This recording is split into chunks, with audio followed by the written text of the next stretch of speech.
All right, it's another edition of Fox 10 Talk Sports, the fun stuff. I've got my guy, Mark Malerich, in here. Yes, sir. I got the tie off. You can see at the tie, but I still have the tie on, but I took it off because we're getting, informal here. We're getting casual. We're talking D-back baseball. By the way, look at this shirt. That's right. Mark Malerich. It's pretty impressive. I like it, It's man. from the good year. It's from the good year. It's from the 2023 I think World Series. It's from the Goodwill. I got you there. No, you did. You did. It's from slick. the good guy. I mean, give me some, Hey, listen, especially if you're out on the golf course. Right. Comfortable. Yeah. Very comfortable. That's how much I love this guy. That's it. I'm going to get him a nice World Series shirt. Yes. Looks professional. I appreciate it. We were talking about World Series. Let's talk about the Arizona Diamondbacks. What a crazy couple days for the D-backs. Ketel Marte, a part of a negative report. Some people within the organization, according to the report, kind of frustrated with Ketel taking certain days off, especially right before the All-Star game, right after the All-Star game. Look, star players are going to get special treatment, Yes. don't you think? Yes. What are your thoughts on this? Well, I think, if you look back to last year where we missed that game, towards the end of the season where they really needed to get a win, bad timing, and probably not the right time to take a game off. But, you play 162 games. If it's coming down to one game, you got a whole roster of guys that play. The thing that happened around the All-Star game is a little concerning, that there was a lack of communication of, okay, after the All-Star game, I need a couple days to go home. And you brought up a great point, I'll let you make it, about them going to the Dominican and then not letting the team know and there being miscommunication. So then now coming back, leading into the trade deadline, you're not fully loaded as a team to make a run. Then you consequently have to trade players. Right. It's not a good look. But the point you made the other day about this is foreign to those players. Right. And, a lot of times it's life-changing. When you think about it, especially young players. Like, can you imagine you get your first job at 19, 20, 21, and you have to, you're already nervous. We get people here that start, and we want to talk to them, and they're kind of like, right. I'm trying to get the lay of the land here Right. at Fox 10 or, working at a bank or whatever here in America. Can you imagine having to do that in the Dominican, learning a whole new language, a whole new culture, the food, everything's different. And, oh, by the way, all the players are just as good as you are.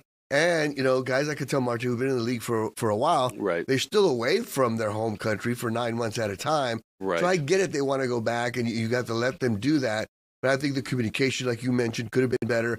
And look, Jimmy Johnson said it best when he was the head coach of the Dallas Cowboys. Yeah.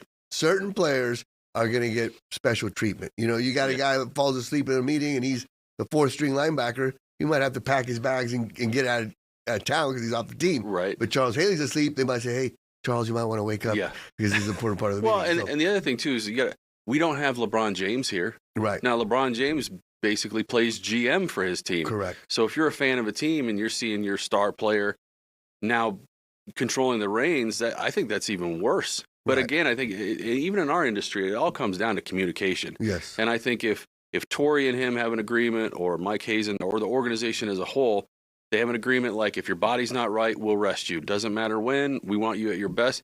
If everybody knows, the whole roster and the team knows, they can't get upset. Right. You can't, because it's been put out there. But if there's a little bit of a gray area, then miscommunication happens. Again, communicate. And, the fact that Ketel Marte, a guy that is as good as he is, an all-star, arguably the best second baseman in the league, wants to be here. Yeah. You got to maybe, bend the rules or make some adjustments to make sure a guy like that is happy, because you don't get a lot of guys saying, hey, I want to go to Arizona to play for the D-backs, or I'm going to get top dollar. That's why it was so surprising when Corbin Burns decided to say, hey, right. The D-backs weren't even trying to get him. They didn't even think they had a chance. Right, because he wanted to be back home. He wanted to be in Arizona.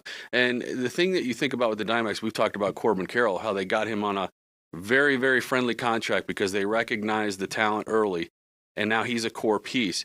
Ketel Marte is a core piece of this team. He was a big reason why they went to the World Series. And you're right, he is the best second baseman. So now you have to decide, do we trade him? And then if you do, you better get a frontline starting pitcher. You better get a position player who can maybe a first baseman that's a veteran player, or a Hall, in order to rebuild. Or you just say, this is just who he is. This is how it's going to be. I think they got to keep him. And these people that want to fire Torrey and all that stuff, I always joke around with people like, if you're going to go make a meal, and I hand you a pencil, a half a steak, and a garbage can, and I say, go make a gourmet dinner. Right. How? Yeah, I'm How? gonna order Torrey's- Uber Eats. Yeah, exactly. I mean, Torrey's doing the best with what he has. Right. And granted, that's probably not what fans want to hear because there were expectations this year. Sure. But at the same time, they're not a disaster. They're not a dumpster. They're not the Al Padrique Diamondbacks of years past. 111 losses. Right. So and what could be worse? What's better that's out there? And another thing, going back to the Marte situation, look, 2 players stood up for him, right? Geraldo Perdomo, another leader on the team at shortstop, and Lourdes Gurriel.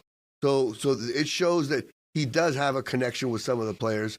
Once again, it was just communication. So I think they'll work things out, and the core group is still there for this Diamondbacks team. So they still have, something to build on, especially for next season, right?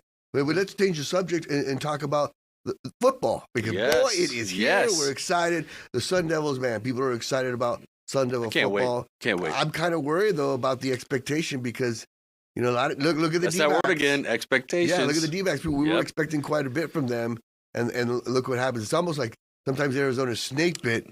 But boy, I mean, this Devils team, they look good. I was going to say, if you're an Arizona sports fan and you've lived here long enough, that expectations, a lot of times they don't live up to it. Right. But I feel like this team, the fact that they're returning so many players from last year that experienced it, they had a taste of what success is, and Kenny hasn't let his foot off the gas. Right. And he's on these guys, but he really knows when to let them have fun. They're shooting hoops at practice the other day. They brought a basketball hoop out there. But then he goes, okay, well, we're going to close practice to the media the next couple of days, and now we're going to focus on NAU.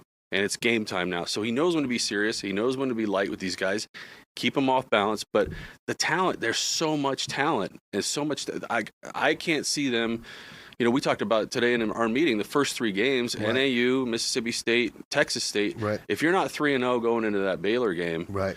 And those could be impressive wins, not just wins. Right. Impressive wins. Sam Levitt's, stacking up stats, racking them up, and getting his name in the Heisman. And you got to give credit to Graham Rossini, the athletic director, because he's done a great job in helping Kenny Dillingham change the culture, not just for the football team, but the basketball team as well. Right. Molly Miller, the women's basketball coach from GCU, is a heck of a hire. Oh, absolutely. She's a fantastic coach. She's worked her way up.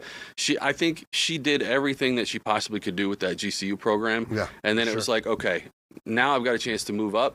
ASU wants me. Right. I'm in town already. Why not make that move? And it's interesting because now the women's Final Four is coming here. They had the thing the other day, and wouldn't it be great if ASU can win women's basketball, become relevant again, like the Charlie Turner Thorne days? Those were some good days for them. And that's what Molly Miller did right away. She brought in Charlie Turner Thorne, who is an excellent, coach, excellent mind to pick when you're trying to change a culture. And as I mentioned, Graham Rossini is spearheading this whole thing.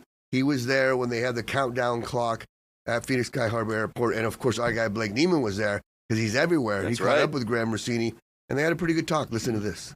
All right, we are here with ASU Athletic Director Graham Rossini, unveiling of the countdown clock here for the NCAA Women's Final Four. First Women's Final Four here, hosted here in Phoenix, 3rd Final Four overall.